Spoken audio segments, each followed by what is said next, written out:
13 പേർക്കെതിരെ FIRൽ കേസെടുത്തിട്ടുണ്ട്. ഇതിൽ IPC 143, 144, 147, 283, 353, 124, 149 വകുപ്പുകളാണ് ചുമത്തിയിരിക്കുന്നത്. ഇതിൽ പ്രസിഡന്റും ഗവർണറും അടക്കമുള്ള പൊതുപ്രവർത്തകരെ തടയുക, അല്ലെങ്കിൽ ഭരണഘടനാ ചുമതലയുള്ളവരെ തടയുക തുടങ്ങിയ വകുപ്പുകളാണ് ഇപ്പോൾ പോലീസ് ചാർജ് ചെയ്തിരിക്കുന്നത്. ജാമ്യമില്ലാ വകുപ്പുകൾ പ്രകാരം ആണ് കേസെടുത്തിരിക്കുന്നത്. FIRന്റെ copy You just be. Who is this? Sir, please tell this person to. Sir, please. You don't. Sir, please tell this person to. Sir, ഒന്ന് മാറ് സാറേ. നിങ്ങൾ അങ്ങോട്ട് പറഞ്ഞോണ്ടിരിക്കുന്നേ. Prime Minister. Just. Okay.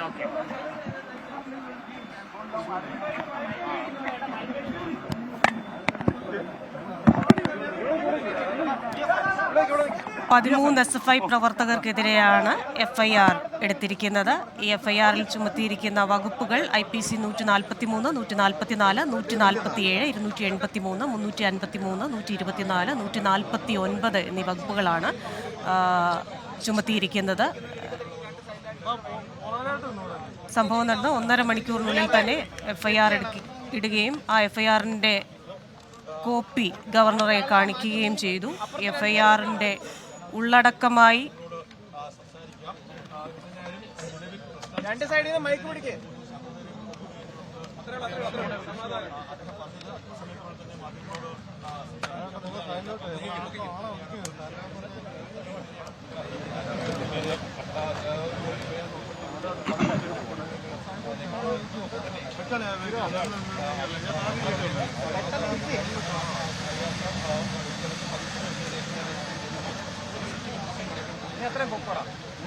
Arunraj എവിടെയുണ്ട്? അരുൺരാജ്, എന്താണ് അവിടെ സംഭവിക്കുന്നത്? ഗവർണർ മാധ്യമങ്ങളോട് പ്രതികരിക്കുമോ?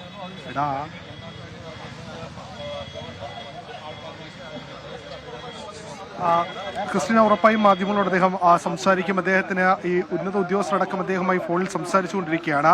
ആ കാര്യങ്ങൾ വ്യക്തത വരുത്തിയ ശേഷമായിരിക്കും അദ്ദേഹം സംസാരിക്കുക. എന്തായാലും ഇപ്പോൾ ഇക്കാര്യങ്ങളിൽ അദ്ദേഹം ഈ വിവരങ്ങൾ പൂർണ്ണമായും, അത് ഞാൻ നേരത്തെ സൂചിപ്പിച്ചതുപോലെ പ്രാദേശിക തലത്തിൽ നിന്ന് ആരൊക്കെയാണ് ഈ സമരത്തിൽ പങ്കെടുത്തത് അവരുടെ വിവരങ്ങൾ പ്രാദേശിക തലത്തിൽ അദ്ദേഹം ശേഖരിച്ചിരുന്നു. അവരുടെ എല്ലാം FIRൽ പേരുണ്ടോ എന്ന് അദ്ദേഹം പരിശോധിക്കുകയാണ്. ഇതിനുശേഷമായിരിക്കും അദ്ദേഹം ഈ കൃത്യമായി അദ്ദേഹത്തിന്റെ പ്രതികരണത്തിലേക്ക് കടക്കുക. അദ്ദേഹം ഇപ്പോൾ I will hand it. You stand here. You stay. Let him come. Yes, sir. Yes.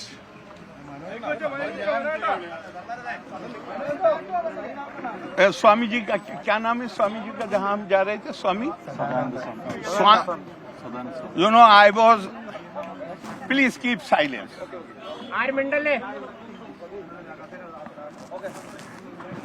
I was supposed to attend a meeting at Swami Sadanand Ashram at 11. When I reached here, some people tried to hit my car. And I have already said, I have no problem if from distance somebody shows black flag. But if somebody comes near my car, then I will get down. I get down from the car. And what I saw, in fact, what I saw, that is not important. Important is, according to police, there were 17 people. And you can count the number of policemen who are present here at the moment. How many policemen were there? And my only question is, if Chief Minister was passing by this road, will police stand with persons holding black flags and allow them to hit the car? I'm not blaming the police. Be clear in your mind. Why I'm not blaming the police? Because police, they also have to take their orders from the superior authorities. And it is the Chief Minister of the state who is promoting lawlessness in the state. It is he who is giving directions to the police to give protection to these lawbreakers, who are, many of them are those against whom number of criminal cases are pending in the courts, including the president of the organization. I believe more than 40 cases are pending. So Policemen are not to be blamed. It is Chief Minister who is promoting lawlessness in the state. It is he who is giving protection to these people, and they are only daily wagers of the party. You go, show black flag, hit the car, come back and take your payment. They are daily wagers of the Chief Minister. So it is Chief Minister who is responsible. The FIR is here. They have booked 17 people. I'm going by their version. Although I have seen with my own eyes, there were more than 50 people. But I accept 17 people were there. If 17 people were there, the number of policemen who are there, should they not have removed them before I arrived here? But they can't remove. Why they can't remove? Because Chief Minister wants them to do this. That is why they cannot remove them. So that is all. This is not fight against anybody or any party. I have nothing to do with that. But as head of the state, lawlessness shall not be tolerated. So that means police allows them to protest against you. No, protest is no problem. Why hit my car? They hit your car. They have hit my car. Then only I said it in Trivandrum. If you will show black flag, I don't mind. But if you hit my car, I will get down. I won't. They had damaged the car last time in Trivandrum. Today when they came and they did it, I immediately got down from the car. So I do not know whether the car has been damaged today also or not. But they did it again today. And the number of policemen was definitely larger than the number of those who were having the black flags. So my question is, if Chief Minister was passing by this road, will the police allow them to stand here? What treatment police meted out to those who came near the bus of the Kerala Sadas? But some ministers have already established some allegations against you. They are saying that you are just going there, you are just doing some You are just drama. media man. Okay. Okay, fine. So these 50 people, I have brought them here to enact the drama? No, you are accusing me, but you have the common sense and brain. You should ask them whether I brought those 50 people here. But we have already asked them, but they are raising their point that What is their point? Why these 50 people were here? I brought them here. Secondly, tell me one thing. They are not local people. They will use some vehicle to come here. Will they use or not? They all have been arrested and there is no vehicle here. They were brought in police cars. And after arrest, they were put into the same cars and taken to the police station. That means police gave them full license to protest against. Police has not given them license. When the Chief Minister holds the Home Department. So it is under the instructions of the Chief Minister. What policemen can do? What can they do? This is not my protest. Why I will protest? I can take action. Why I will protest? I was waiting for the report to come. I want to have the copy of the report with me so that I can send it to the central government. This is the failure of state home affairs. They are, possibly you do not remember, I have said it earlier, that this government has already admitted in the Honorable High Court of Kerala that they are not in a position even to pay pensions, even to pay under social security scheme. So in order to divert attention from their failure, they are doing these things to provoke some drastic action. But I have said earlier, I am not going to oblige them. Will you report this to central government? Will you report this to central government? Matter will be reported, but you have not heard carefully what I said earlier. They want to, by organizing attacks against the governor, they want to provoke some drastic action in order to divert attention from their failures. And I am not going to oblige them. Thank you. It is not question of satisfaction. Sections, yes, fine. Sections, yes, fine. But number is 17.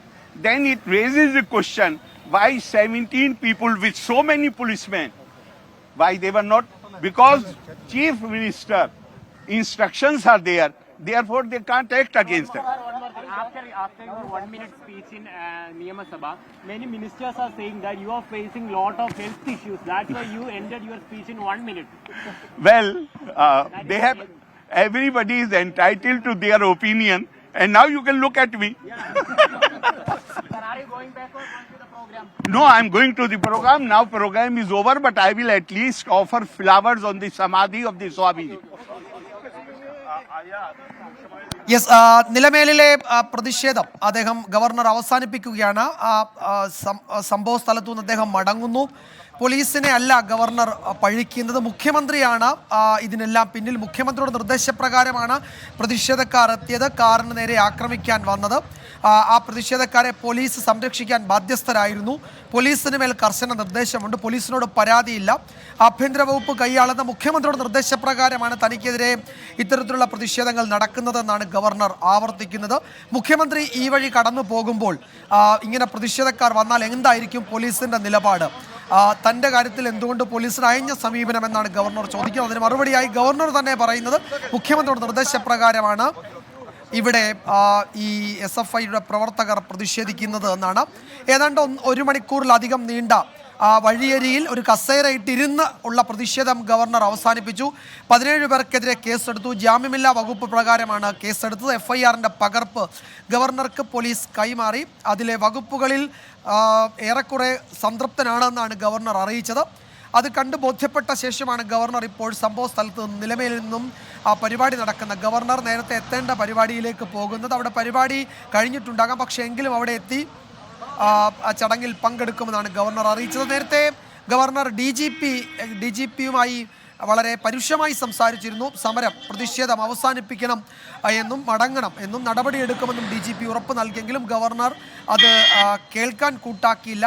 ഏതാണ്ട് ഏറെക്കുറെ പരുഷമായി തന്നെ DGPയോട് governor ഫോണിൽ സംസാരിക്കുകയും ചെയ്തു. തുടക്കത്തിൽ SFI പ്രവർത്തകരുടെ പ്രതിഷേധമുണ്ടായ ഘട്ടത്തിൽ ഔദ്യോഗിക വാഹനത്തിൽ നിന്നിറങ്ങി പ്രതിഷേധക്കാർക്ക് നേരെ നീങ്ങിയ ഗവർണർ പോലീസിനെ ശകാരിക്കുകയും ചെയ്തിരുന്നു.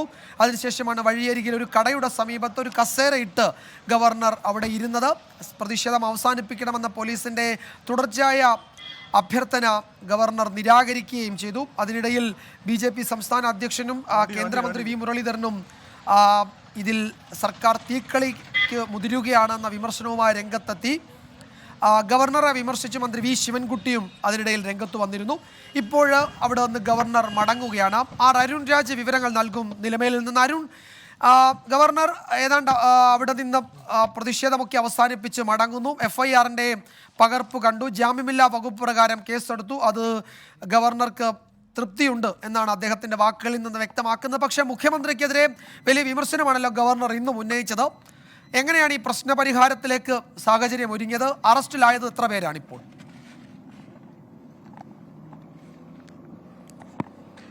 വിജയകുമാർ, നിലവിൽ 13 പേർക്കെതിരെയാണ് FIR രജിസ്റ്റർ ചെയ്തിട്ടുള്ളത്. ബാക്കിയുള്ളത് കണ്ടാൽ അറിയുന്ന പ്രതികൾ എന്ന രീതിയിൽ കൂടി പോലീസ് FIR രജിസ്റ്റർ ചെയ്തിട്ടുണ്ട്. നിലവിൽ അദ്ദേഹം പറയുന്നത് അതിരൂക്ഷ വിമർശനം മുഖ്യമന്ത്രിക്കെതിരെയാണ്. പോലീസിനെ തനിക്കാര്യത്തിൽ ബ്ലെയിം ചെയ്യുന്നില്ല, പക്ഷേ മുഖ്യമന്ത്രിയാണ് ഇക്കാര്യത്തിൽ കുറ്റക്കാരൻ. ആൾക്കാരെ ദിവസവേതന അടിസ്ഥാനത്തിൽ ചുമന്ന കൊടിയും കൊടുത്തുകൊണ്ട് തെരുവിലേക്ക് പറഞ്ഞു വിട്ടിരിക്കുകയാണ്. അത് തനിക്ക് നേരെ ഒരു കൊടി നാട്ടിയാൽ അതിന് ദിവസക്കൂലിയാണ് ഇവർക്ക് നൽകിയിരിക്കുന്നത്. നിങ്ങൾ ഒന്ന് ആലോചിക്കണം, ഇത്രയധികം പ്രവർത്തകർ ഈ നടുറോഡിൽ നിന്നിട്ടും എത്ര പോലീസുകാരാണ് അതിനെ പ്രതിരോധിക്കാൻ ഇവിടെ ഉണ്ടായിരുന്നത്? അത്തരം പ്രതിഷേധക്കാരെ പ്രതിരോധിക്കാൻ പോലും പോലീസുകാർ ഉണ്ടായിരുന്നില്ല എന്ന വിമർശനം കൂടി അദ്ദേഹം മുന്നോട്ട് വെക്കുന്നു. മുഖ്യമന്ത്രിക്കും നവകേരള ബസിന് നേരെ പ്രതിഷേധം ഉണ്ടാവുന്ന സാഹചര്യം ഉണ്ടായപ്പോൾ എങ്ങനെയാണ് പോലീസ് അതിനെ പ്രതിരോധിച്ചതെന്ന് നിങ്ങൾ കണ്ടതല്ലേ? അത് നിങ്ങളാണ് ചോദിക്കേണ്ടത്.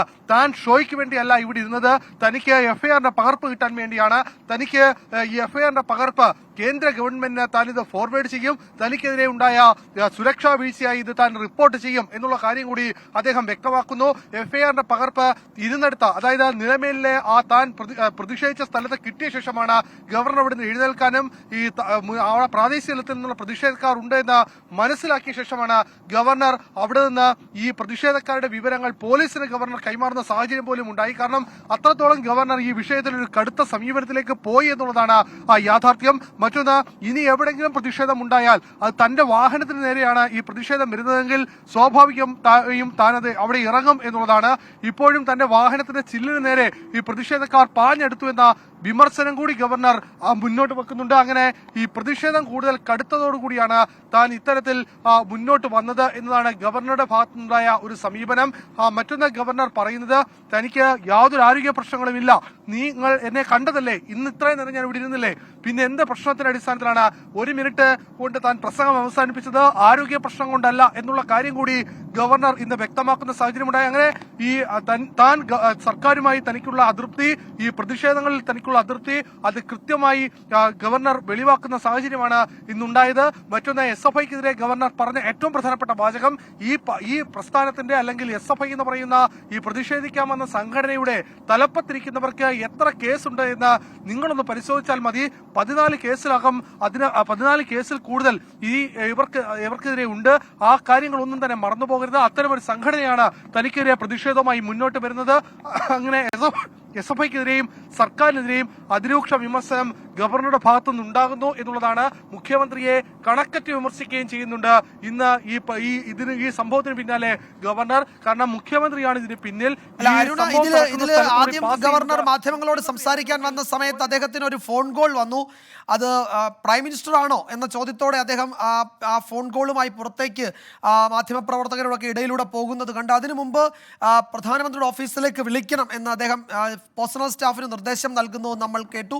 അപ്പോൾ ഈ വിഷയം ഇതിനോടകം കേന്ദ്ര ആഭ്യന്തര മന്ത്രാലയത്തിൻ്റെയോ പ്രധാനമന്ത്രിയുടെയൊക്കെ ഓഫീസിൻ്റെ ശ്രദ്ധയിൽ ഇതിനോടകം ഗവർണർ പെടുത്തിയിട്ടുണ്ടാകാം, അല്ലെങ്കിൽ രാജ്ഭവൻ പെടുത്തിയിട്ടുണ്ടാകാം അല്ലേ? അതിൻ്റെ ഭാഗമായി ഡൽഹിയിൽ നിന്നുള്ള ചില കോളുകൾ അദ്ദേഹത്തിൻ്റെ ഫോണിലേക്ക് എത്തിയെന്ന് തോന്നുന്നു. അത് അറ്റൻഡ് ചെയ്യാൻ അദ്ദേഹം പോകുന്നതാണ് നമ്മൾ കണ്ടത് അല്ലേ? തീർച്ചയായും വിജയകുമാർ, ആദ്യഘട്ടത്തിൽ കേന്ദ്ര ആഭ്യന്തരമന്ത്രി അമിത്ഷായുമായി ബന്ധപ്പെടാനാണ് അദ്ദേഹം ആദ്യം ശ്രമിച്ചത്. പക്ഷേ ആഭ്യന്തരമന്ത്രിയെ ഫോണിൽ അദ്ദേഹത്തിന് കിട്ടിയില്ല. തുടർന്നാണ് അമിത്ഷായുടെ പ്രൈവറ്റ് സെക്രട്ടറി അദ്ദേഹം നേരിട്ട് വിളിക്കുകയും ഇക്കാര്യങ്ങൾ അദ്ദേഹവുമായി പങ്കുവെക്കുകയും ചെയ്തു. തനിക്ക് നേരെ ഉണ്ടായ ഈ ദൃശ്യങ്ങൾ രാജ്ഭവൻ ഉദ്യോഗസ്ഥർ വഴി അദ്ദേഹം കേന്ദ്ര ആഭ്യന്തര വകുപ്പ് സെക്രട്ടറിക്ക് അയച്ചു കൊടുക്കുന്ന സാഹചര്യം പോലും ഉണ്ടായി. ഇതിനുശേഷമാണ് പ്രധാനമന്ത്രിയുടെ ഓഫീസുമായി അദ്ദേഹം ബന്ധപ്പെടാൻ ശ്രമിച്ചത്. പ്രധാനമന്ത്രിയുടെ ഓഫീസുമായി ബന്ധപ്പെട്ട ഈ വിവരങ്ങൾ താൻ കൈമാറിയിട്ടുണ്ട് എന്ന് അദ്ദേഹം വ്യക്തമാക്കുന്നു. പക്ഷേ എന്തൊക്കെ വിവരങ്ങളാണ്, ഈ FIRന്റെ പകർപ്പടക്കം താൻ ഇത് കൈമാറും എന്നുള്ള കാര്യം അദ്ദേഹം വ്യക്തമാക്കുകയും ചെയ്യുന്ന സാഹചര്യം ഉണ്ടായി. അങ്ങനെ ഗവർണർ ഈ വിഷയം ഒരു ദേശീയ തലത്തിലേക്ക് ഈ വിഷയത്തെ മാറ്റുകയാണ്. അല്ലെങ്കിൽ ഒരു ഇടപെടൽ തനിക്ക് ഈ കേരളത്തിൽ ഒരു സുരക്ഷയും ഉണ്ടാകുന്നില്ല, തനിക്ക് പോലീസിന്റെ ഭാഗത്തുനിന്നുണ്ടാകുന്നത് ഗുരുതരമായ സുരക്ഷാ വീഴ്ച പോലീസിന്റെ ഭാഗത്തുനിന്നുണ്ടാകുന്നു എന്നുള്ളത് കാര്യം അദ്ദേഹം ബോധ്യപ്പെടുത്താൻ ശ്രമിക്കുകയാണ്. അത് ആവർത്തിച്ചുള്ള കാഴ്ചകളിലൂടെ നമുക്ക് വ്യക്തമാണ്. അദ്ദേഹം പറയുന്നത് പോലീസിനെ ബ്ലെയിം ചെയ്യുന്നില്ല, പക്ഷേ പോലീസിനെ ലീഡ് ചെയ്യുന്നത്, പോലീസിനെ നിയന്ത്രിക്കുന്നത് അത് ചീഫ് മിനിസ്റ്റർ തന്നെയാണ്. അക്കാര്യത്തിൽ യാതൊരു സംശയവുമില്ല. അല്ലെങ്കിൽ ഇത്തരമൊരു സാഹചര്യം ഉണ്ടാകില്ല എന്നുള്ളതാണ് ഗവർണറുടെ വിമർശനമായി ഗവർണറുടെ വാക്കുകളിൽ നിന്ന് അല്ലെങ്കിൽ ഗവർണർ കടുത്ത ഭാഷയിൽ മുന്നോട്ട് വെക്കുന്ന ആരോപണങ്ങളിലൊന്നും. അങ്ങനെ ഗവർണർ സർക്കാരിനെതിരെ തിരിയുന്നതിനപ്പുറം മുഖ്യമന്ത്രിക്കെതിരെ കടുത്ത ഭാഷയിലുള്ള വിമർശനത്തിലേക്ക് പോകുന്നു. തനിക്ക് കേരളത്തിൽ സുരക്ഷ ലഭിക്കുന്നില്ല എന്ന ഒരു വിമർശനത്തിലേക്ക് അദ്ദേഹം കടക്കുകയാണ്. DIG അടക്കമുള്ളവർ സ്ഥലത്തെത്തി ഈ കാര്യങ്ങൾ അദ്ദേഹത്തെ ബോധ്യപ്പെടുത്താൻ ശ്രമിച്ചെങ്കിലും അദ്ദേഹം വഴങ്ങാൻ കൂട്ടാക്കിയിരുന്നില്ല. തന്റെ ലക്ഷ്യം അല്ലെങ്കിൽ തന്റെ ആവശ്യം FIR ആണ്. FIRന്റെ പകർപ്പ് വേണം. ആ FIRന്റെ പകർപ്പ് തനിക്ക് സെൻട്രൽ ഗവൺമെന്റിന് കൈമാറാനുള്ളതാണ്. കാരണം ഒരു സ്ഥലത്ത് ഒരു പ്രധാനപ്പെട്ട കവലയിൽ 17-ലധികം വരുന്ന CPMന്റെയും DYFIയുടെയും SFIയുടെയും പ്രവർത്തകർ തടിച്ചു കൂടിയിട്ട് അവിടെ വിരലിലെണ്ണാവുന്ന പോലീസ് എന്താണ് ചെയ്തത്? തന്റെ വാഹനത്തിന് നേരെ അവർ പാഞ്ഞെടുക്കുന്ന സാഹചര്യമുണ്ടായി. തന്റെ വാഹനത്തിന്റെ ഗ്ലാസിൽ വന്ന് അടിച്ചു എന്നുള്ള ഒരു വിമർശനം കൂടി അദ്ദേഹം മുന്നോട്ട് വെക്കുന്നു. പക്ഷേ ഈ ദൃശ്യങ്ങളിൽ, പുറത്തു വന്ന ദൃശ്യങ്ങളിൽ SFI പ്രവർത്തകർ ഈ വാഹനത്തിന്റെ സൈഡിൽ നിന്ന് പ്രതിഷേധിക്കുന്ന ദൃശ്യങ്ങളാണ് ഉള്ളത്. പക്ഷേ ഗവർണർ പറയുന്നത് തന്റെ വാഹനത്തിന്റെ ചില്ലിലേക്ക് അവർ എത്തി, അതുകൊണ്ടാണ് താൻ വാഹനത്തിന് പുറത്തേക്ക് ഇറങ്ങുന്ന സാഹചര്യം ഉണ്ടായത്. നേരത്തെ താൻ ഇക്കാര്യം വ്യക്തമാക്കിയതാണ്. പ്രതിഷേധിക്കുന്നവർക്ക് പ്രതിഷേധിക്കാം, പക്ഷെ തന്റെ വാഹനത്തിന് നേരെ പ്രതിഷേധിക്കാൻ വന്നാൽ അവിടെ താൻ പുറത്തേക്ക് ഇറങ്ങും. ആ സൂചന നേരത്തെ താൻ നൽകിയതാണ് എന്നുകൂടി അദ്ദേഹം ഇന്ന് വ്യക്തമാക്കുന്നുണ്ട്. വിജയകുമാർ.